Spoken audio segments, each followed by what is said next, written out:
Hola, bienvenidos a Legal Tech Hoy, el podcast de Dasa Legal Tech. En nuestros episodios entrevisto a los protagonistas de distintos ámbitos profesionales para que nos cuenten cómo la tecnología y la innovación están transformando el sector legal y judicial en Latinoamérica. Estoy convencido que debemos visibilizar, impulsar y promover este brutal proceso de automatización y de redes neuronales algorítmicas generativas que están creando un nuevo y fascinante ecosistema. Seamos todos aquellos que conformamos la industria legal y judicial los responsables de este cambio. Vivámoslo con entusiasmo y con un genuino sentido de la oportunidad. La IA generativa no es una amenaza, es la revolución de las revoluciones. Subite a nuestro podcast. Soy Matías Fischbeck, abogado, CEO y founder de Dasa, Fischbeck Abogados y creador de Legal Run. Hola, bienvenidos a un nuevo episodio de Legal Tech Hoy, el podcast de Dasa Legal Tech. Hoy nos acompaña Mariana Sánchez Caparrós.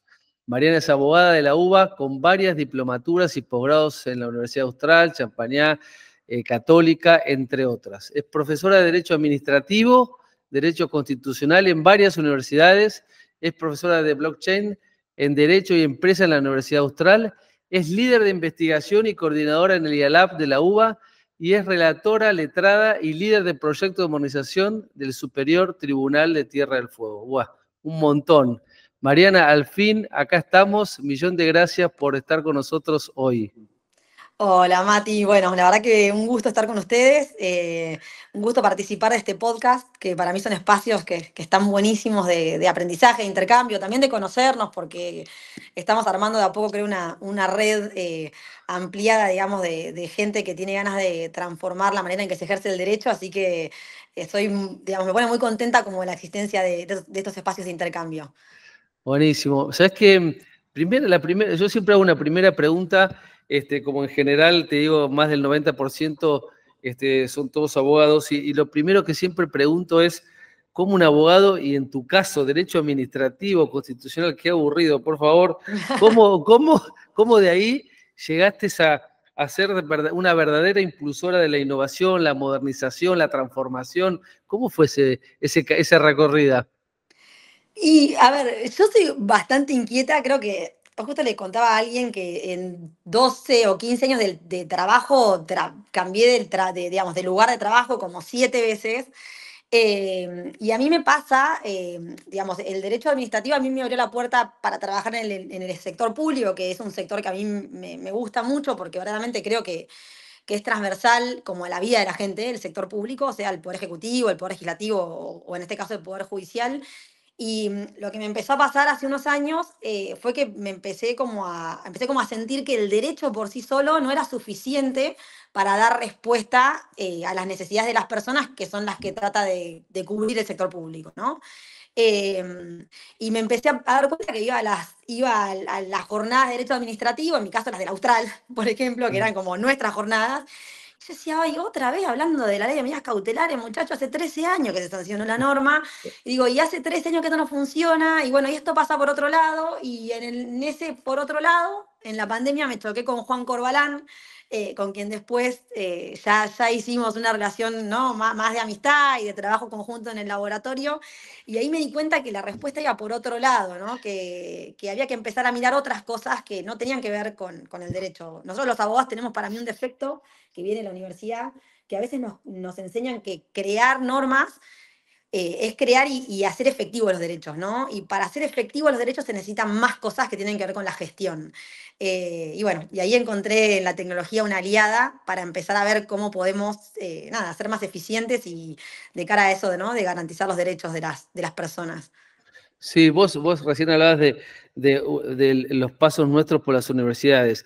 Nosotros ya somos contemporáneos y por ahí de una misma generación, pero yo veo, y lo digo siempre en estos podcasts, que por ahí uno ve novatos abogados nativos digitales, pero pasan por las universidades. Entonces, te quería preguntar, vos que estás tan metida en el mundo académico, ¿pasan por las universidades esos nativos digitales y después se convierten en abogados analógicos, digo yo? Digo, ¿qué pasa con la universidad que no reacciona, no se moderniza? Hablo de universidades en grado, ¿no? En posgrado ya hay mucha movida, por suerte, por nosotros desde Alta estamos impulsando mucho eso, pero en grado digamos, los vuelven analógicos a los chicos. ¿Por qué? ¿Por qué? ¿Qué Ay, pasa ahí? sí, comparto muchísimo esa visión. De hecho, me cuesta mucho, hago un gran esfuerzo por seguir dando clases en grado, porque para mí a veces es muy frustrante y veo lo mismo, ¿no? Yo le digo como que entran en el túnel del tiempo y pasan del tren bala al tren fantasma, porque, ¿no? Sí, Esa es como mi analogía. sí. Y sí, porque conocen un montón de profes y demás que por ahí, nada, les muestran como que el derecho sigue siendo el mismo y no hay nada para pensar. Y una vez, me acuerdo charlando con Hernán Cuadri, hablábamos y decíamos, qué loco que en grado no se vea la gran oportunidad que hay de repensar las instituciones, ¿no? Cuadri es procesalista. Y él me decía de pensar en instituciones que en su momento pensaron los grandes procesalistas de la historia, ¿no? Como los domicilios constituidos. Bueno, si hay un domicilio nuevo, el electrónico constituido. Digo, eso no está regulado en los códigos procesales, o sea, eh, más allá que después lo metemos por otros lugares, en el Poder Judicial, por acordadas, etcétera, hay mucho para pensar y ese lugar es el grado y todavía no logra capturar, digamos, esa necesidad la universidad a nivel, ¿no? de la enseñanza, lo que es la abogacía en general.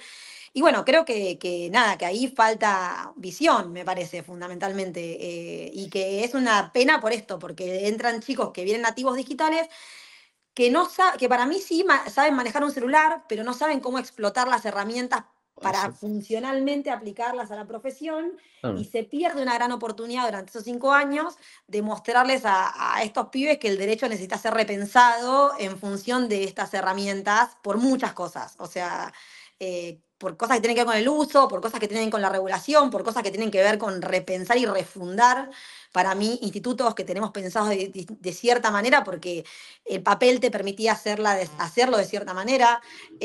Así que bueno, creo que ahí hay un gran desafío, tenemos que impulsar ese trabajo, ¿no? Sí, María, me mataste porque hablaste del domicilio electrónico y yo soy un insoportable hablando del artículo 75, el domicilio especial electrónico. Digo, ¿por qué nadie lo usa, por favor? ¿Por qué tenemos que estar persiguiendo a la gente que lo use? Tanto nos ahorramos y cerrar las oficinas de mandamientos en todo el país. Por favor, digamos, relocalicemos a los oficiales notificadores para otras cosas, por favor. Así que me mataste con eso porque yo soy como un obsesivo con ese tema y me cuesta porque hay que modificar el código procesales y nadie le da bola más.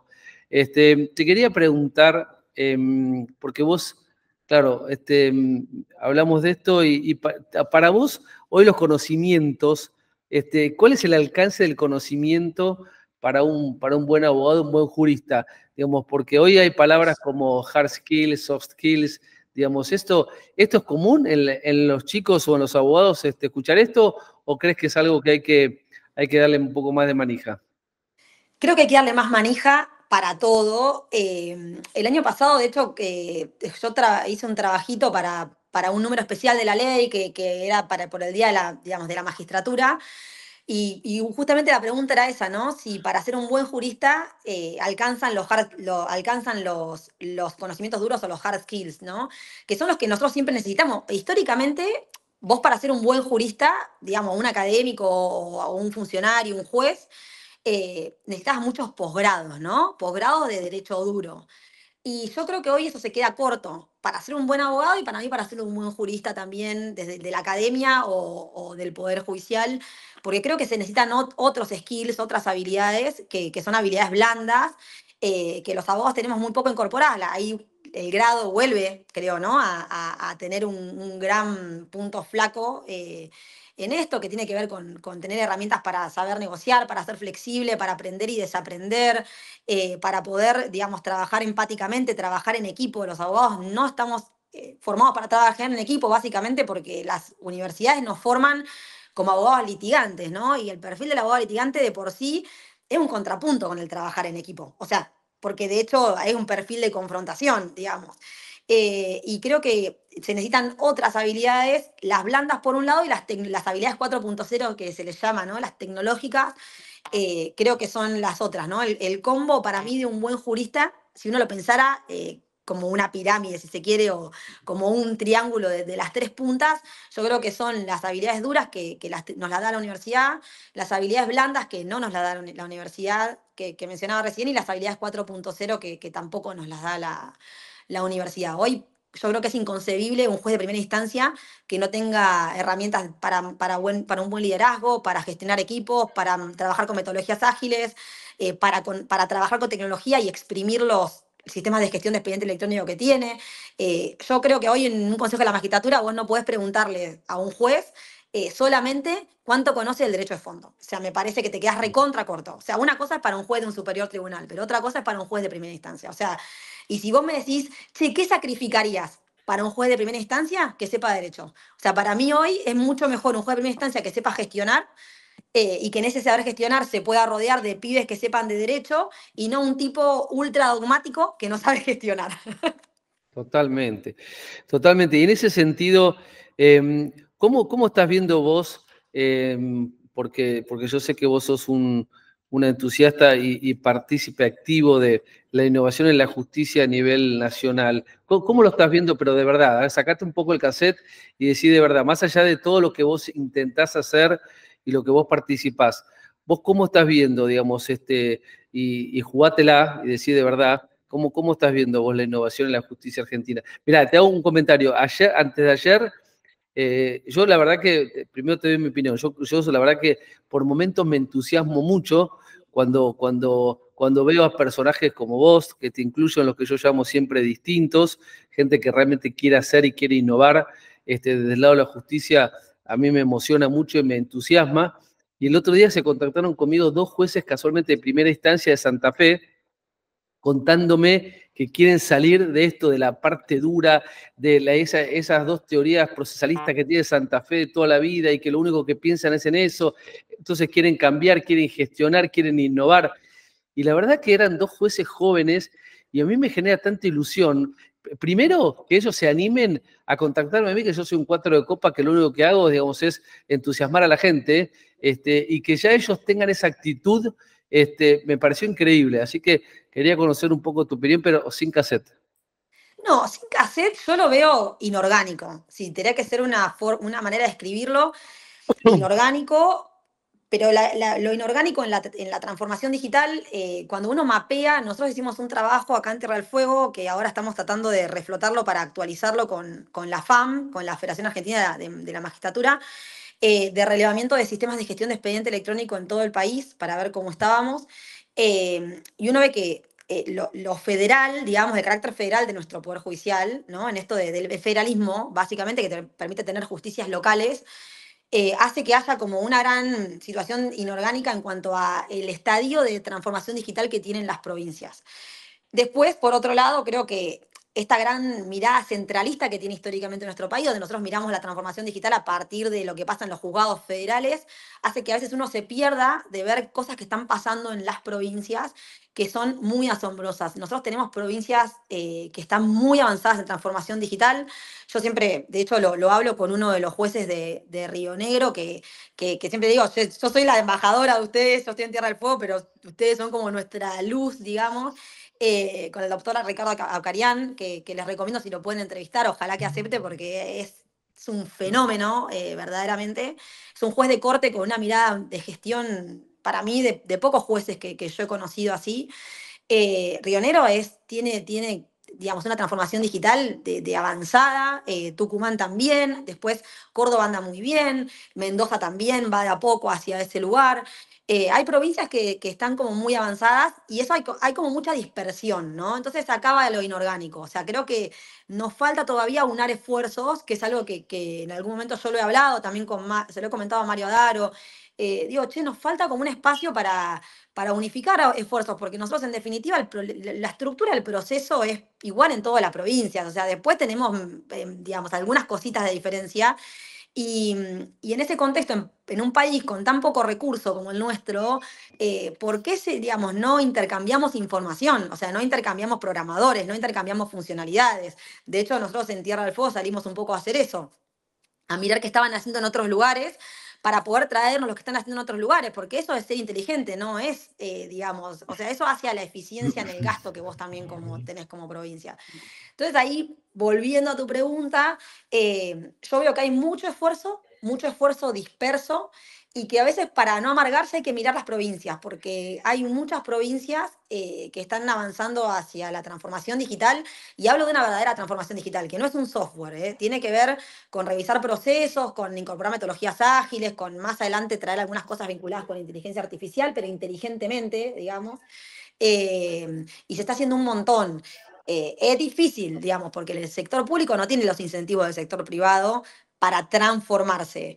Y a veces estos agentes, como estos dos jueces que vos mencionás, no encuentran los espacios, por eso te van a ver a vos y no van a su superior tribunal probablemente también, porque no están a veces los espacios dentro de la estructura de los poderes judiciales para poder hacer estos pedidos, ¿no? O sea, decir, che, yo quiero hacer esto o se me ocurre tal cosa.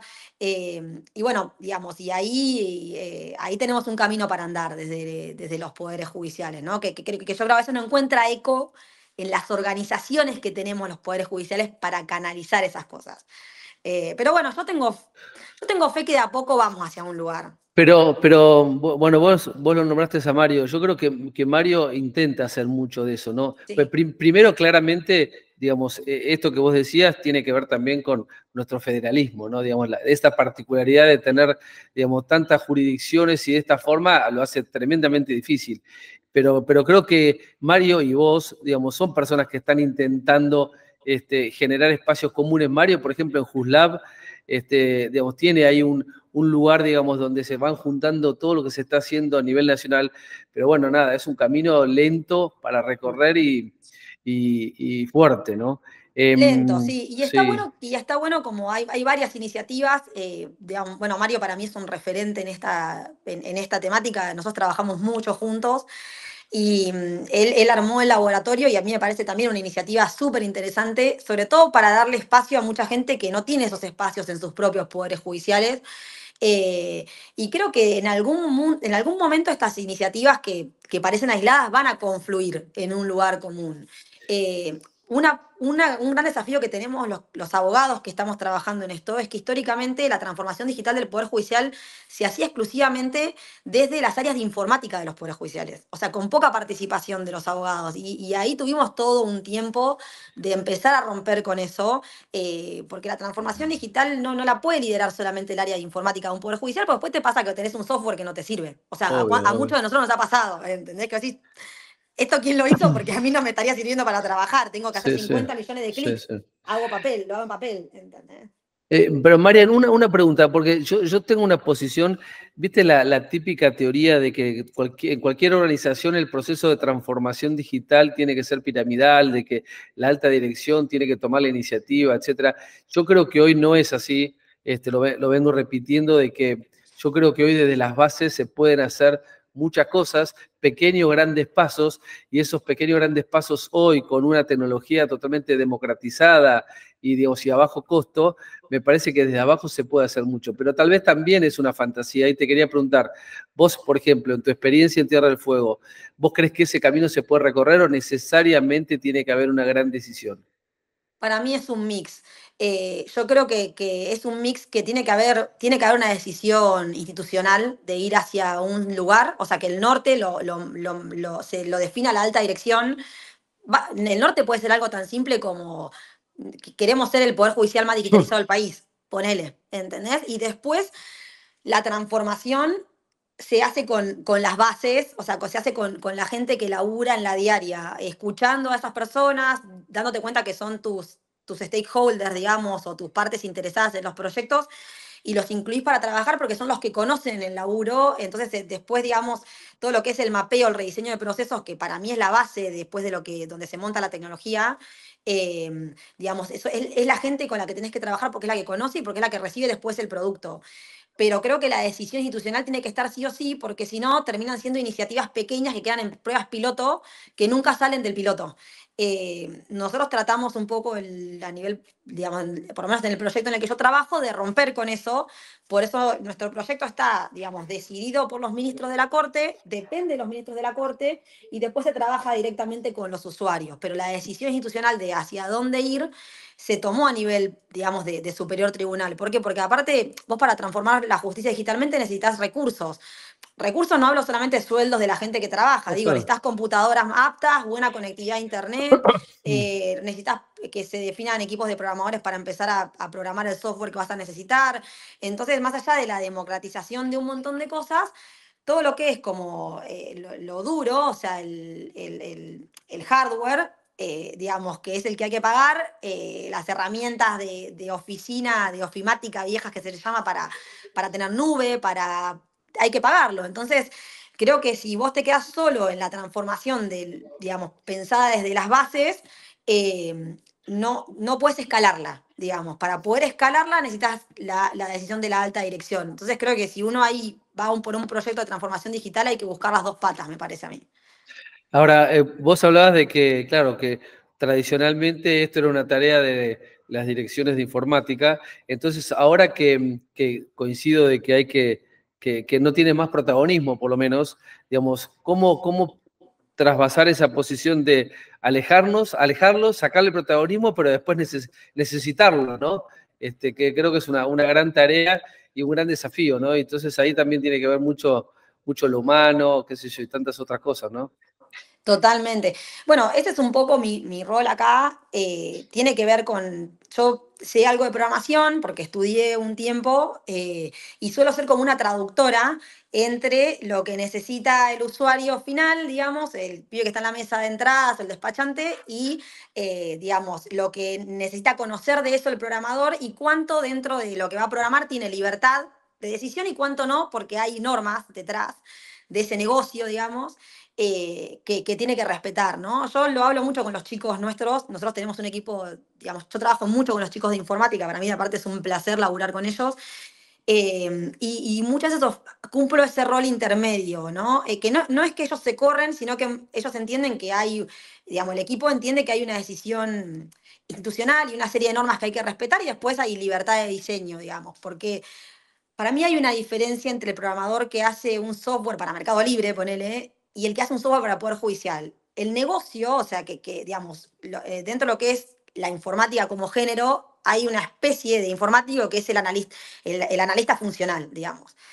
Yo hago análisis funcional en conjunto con informáticos. ¿Por qué? Porque el análisis funcional del negocio o el que es el Poder Judicial no es el mismo que el de Mercado Libre, porque nosotros tenemos un montón de normas que hay que cumplirlas que después se reflejan en esos software. Entonces, ahí es donde digo yo que el trabajo se vuelve interdisciplinario, ¿no? Y ese aprendizaje es conjunto, digamos, porque no es que uno corre el área de informática, sino que uno empieza a trabajar en conjunto con el área de informática en espacios donde antes trabajaban solos o muy solos, y al principio puede ser un poco tenso, pero creo que después todos nos damos cuenta que la interdisciplina ahí enriquece, o sea, enriquece mucho. Lo que pasa es que a veces no tenemos perfiles de abogados preparados para poder tener ese diálogo interdisciplinario y eso hace que sea difícil, digamos. Totalmente, totalmente.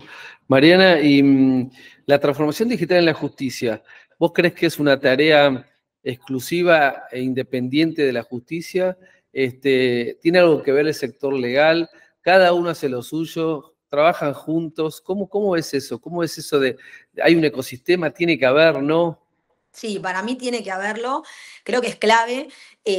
Cuando uno piensa, acá traemos un poco las herramientas del pensamiento de diseño, ¿no? Que para mí están muy buenas. El pensamiento de diseño siempre como te manda de base a hacer como el mapa de viaje, ¿no? De la persona que transita un procedimiento X, ¿no? Cuando vos lo recorres, ese procedimiento, te vas dando cuenta quiénes son las partes interesadas, ¿no? Que las partes interesadas son digamos, a los fines del diseño de un proceso o de analizar un proceso son las personas que se van a, o los sectores que se van a ver impactados por la eliminación de ese proceso, el rediseño de ese proceso o la reingeniería de ese proceso. Y ahí aparecen los abogados, necesariamente. O sea, por un lado tenés el usuario interno y por otro el usuario externo, ¿no? Y creo que ahí donde hay procesos que los involucra a los letrados, creo que hay que hacer trabajo como que son un stakeholder más, digamos, son una parte interesada más y hay que sumarlos.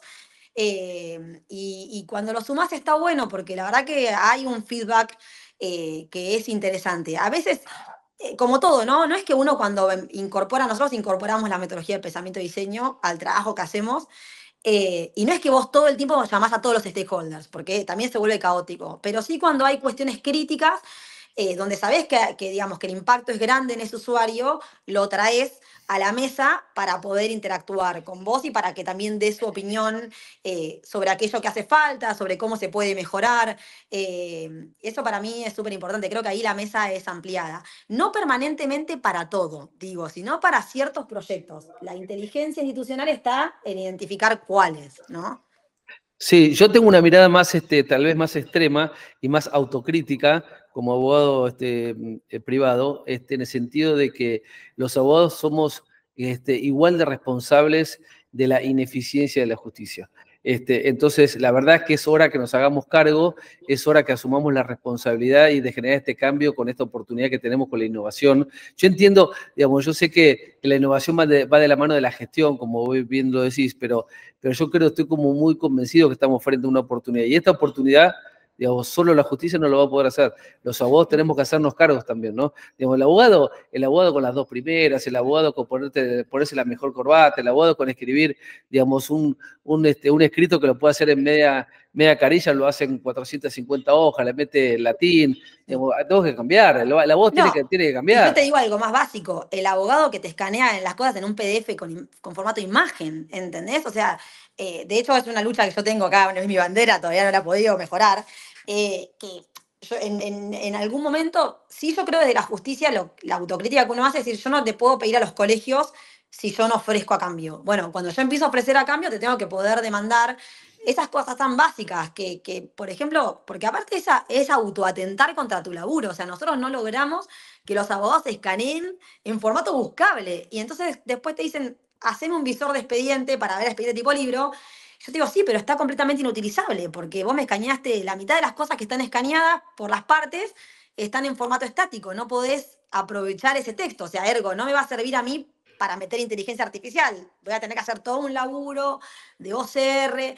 Bueno, sí, yo también creo que digamos, la mejora incremental es bidireccional. O sea, Total, total.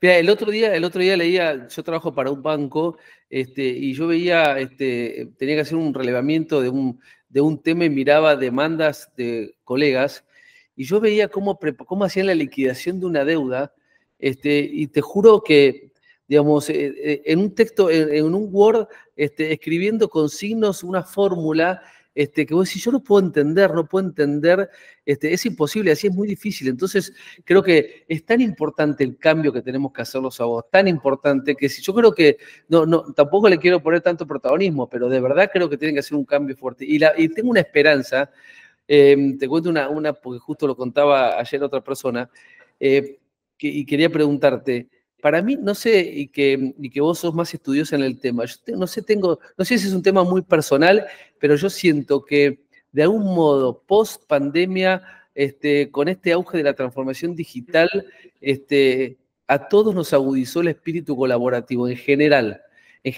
Pero en este tema, sobre todo, digamos, no sé por qué, digamos, florecen emociones, florecen mucho espíritu colaborativo. Mira, te cuento una experiencia. Soy abogado de la Ciudad de Buenos Aires y yo vengo trabajando hace un montón para mejores prácticas en procesos de ejecución fiscal, digamos, algo tan básico y elemental como esos procesos. Entonces quería juntar a los 24 jueces del Foro de la Ciudad pidiéndoles, por favor, ¿por qué no nos ponemos de acuerdo? ¿Cómo querés que te haga el oficio para tal cosa? ¿Cómo querés que te escriba la cédula? Digo, para que no me lo observes 45 veces, nos ponemos todos de acuerdo una vez y trabajamos todos menos. Bueno, era nada, imposible que un juez se reúna con nosotros porque era mala palabra, porque nosotros éramos parte. Entonces, claro. y era solamente un sentido de mejores prácticas. Y hoy yo creo que todo eso cambió. No sé qué pasó, pero todo eso cambió y hay una unión, hay un espíritu colaborativo y creo que esa es mi gran esperanza. No sé qué Sí, opinás. comparto. Bueno, nosotros de hecho venimos haciendo un trabajo, uno de nuestros trabajos con los colegios, que al principio generó resquemores y después fue muy divertido porque fue pedirnos, che, avancemos con los otros fueros. Nosotros hicimos toda una estandarización de oficios por fuero. Nosotros hoy tenemos todos los fueros del fuero, digamos, del trabajo. Ya tenemos 8 oficios estandarizados que son con los que nos manejamos, digamos, que son los oficios que hoy por hoy es algo tan básico como un Word que lo descargas del sistema de gestión nuestro. Y ese onboarding, digamos, como está consensuado con los colegios, nosotros pasamos de que cada abogado tuviera su modelo de oficio a 20 modelos de oficio para todo el fuero del trabajo y en una segunda iteración, revisando esos modelos, a 8 modelos de oficios.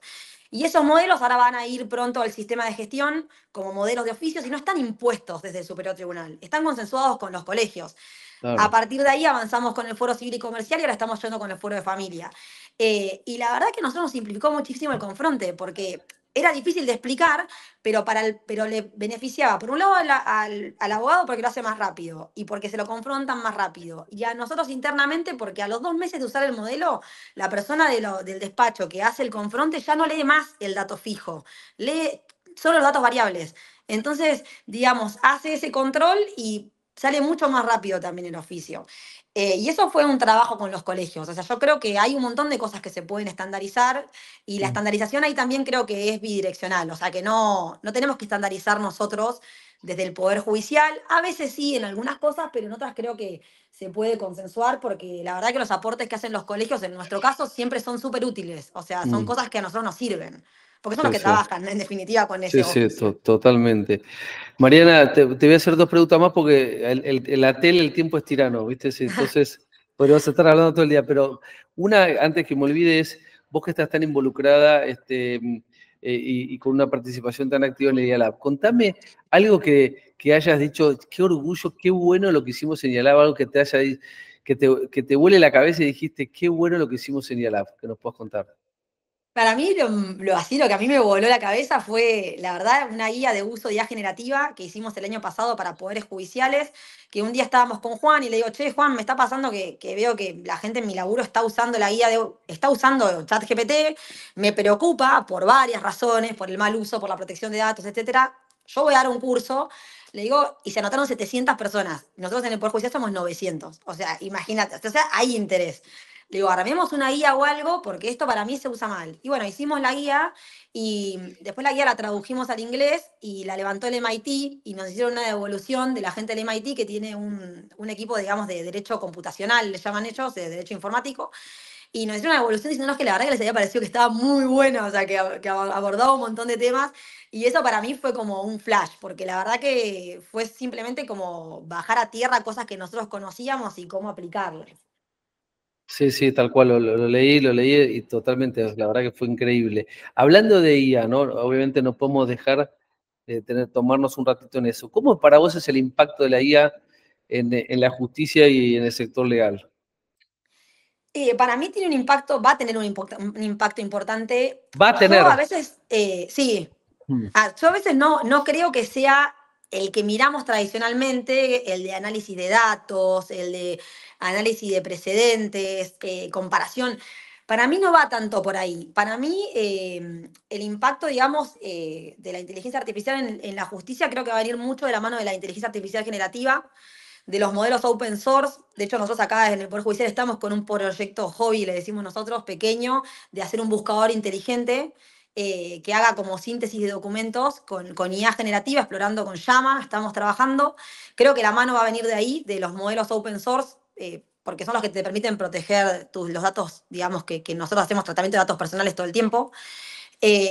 Así que yo creo que va a venir por ese lado. Pero también creo que a veces es muy difícil hablar de inteligencia artificial cuando vos le estás hablando a un pibe que se da vuelta y tiene la tonelada de papeles atrás. Entonces, creo que la de gran dificultad que tenemos hoy en los poderes judiciales en líneas generales es que tenemos que transitar la transformación digital que nos lleva a despapelizarnos básicamente y en paralelo mirar estas cosas sin abrumar a la gente, porque hay mucha gente para la cual estos cambios son muchos en muy poco tiempo y una pata de la transformación digital para mí que hay que cuidar mucho es la de las personas, o sea, porque para mucha gente es mucha información. Entonces, creo que ahí es como que tenemos esa dificultad. Yo creo que la inteligencia artificial va a llegar a los poderes judiciales, pero para mí venderla como una panacea sin pensar en la transformación digital de una manera más holística no tiene mucho sentido. O sea, yo creo que hay que ir a abordar los procesos, a abordar las personas, el software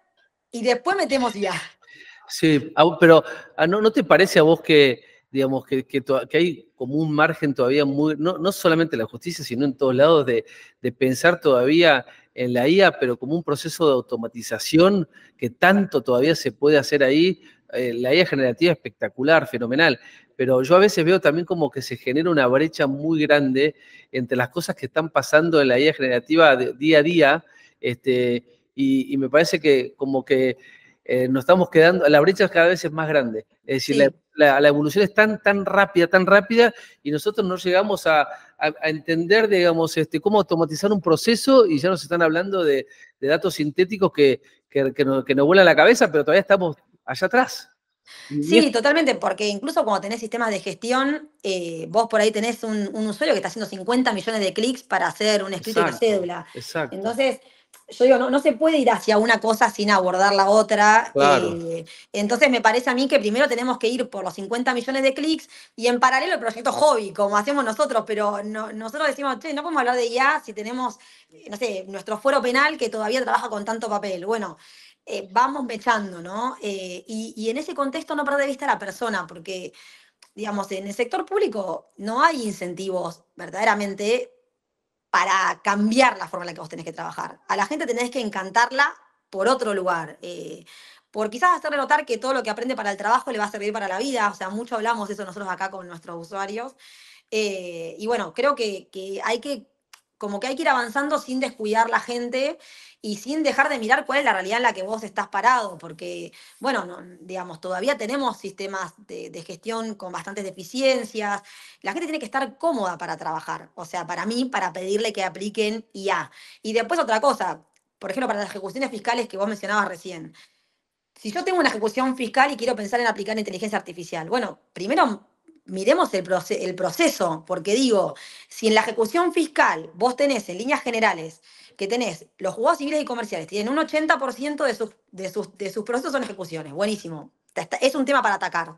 Pero ahora bien, de ese proceso cuando es contradictorio, ¿no? La ejecución fiscal tradicional, se presenta un 4% de personas, digamos, se presentan a poner excepciones. exacto. ¿Para qué vas a automatizar ese proceso? Primero para darte un monitorio y después automatizar el monitorio, que es mucho más fácil. Entonces ahí vuelvo, digo, la transformación digital es mucho más amplia que una tecnología.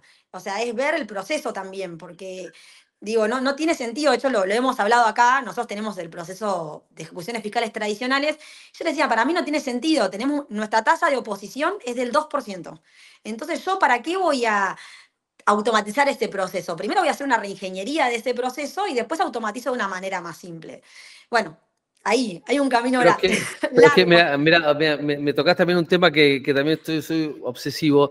Eh, Obviamente, con respecto a las ejecuciones, coincido que acá nosotros en Buenos Aires el 2-3% son las excepciones que hay, y la mayor energía y tiempo de ese proceso es desde que el juez ordena el traslado de la demanda hasta que venga la notificación positiva. No todo el papelito, vuelvo, el tema de la oficina de mandamiento que va, que viene. Entiendo que por ahí en lugares más chicos como el tuyo, por ahí la incidencia no es tan grande, pero acá tenemos hecho una estadística, el 85% en un juicio ejecutivo es ese proceso.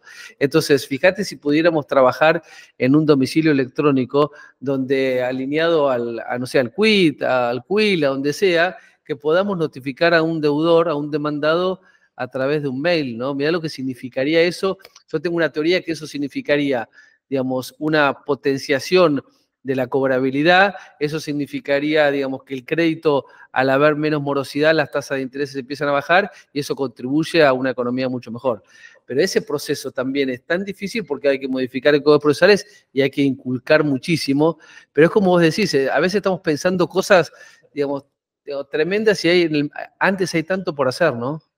Sí, comparto totalmente, como pensar eso, ¿no? Bueno, ¿cómo hacemos otro tipo de domicilios procesales constituidos? Que quizás hasta hay que pensar en convenios con los fiscos, porque digo, el contribuyente Exacto, tranquilamente exacto, puede tener un, exacto. un- un domicilio constituido y que ya vos declares que con ese domicilio vas a ir. De hecho, nosotros acá en Tierra del Fuego tenemos, por ejemplo, una suerte de domicilio procesal preconstituido para organismos a través de un formulario, o sea, que es un acuerdo que hacemos, digamos, con las partes, generalmente son empresas, Claro, se suman a ese registro y vos ya le notificás la demanda directamente a claro. través de nuestro sistema de gestión y a ese domicilio procesal preconstituido, que lo puede cambiar después si quiere, pero para encontrarlos es fácil.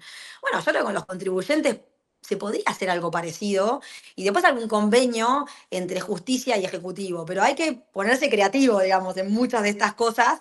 Y como decís vos, a veces son micro cambios que Exacto. después te agilizan el resto del proceso. Y entonces no podemos, pensamos en IA, que para mí está buenísimo lo de la IA, pero yo no puedo pensar en decisiones conducidas por datos si tengo procesos absolutamente analógicos que todavía no revisé porque están creados hace 50 años por ahí. O sea, no sé cuántos años tiene el código procesal, pero debe andar más o menos por ahí. Totalmente, sí.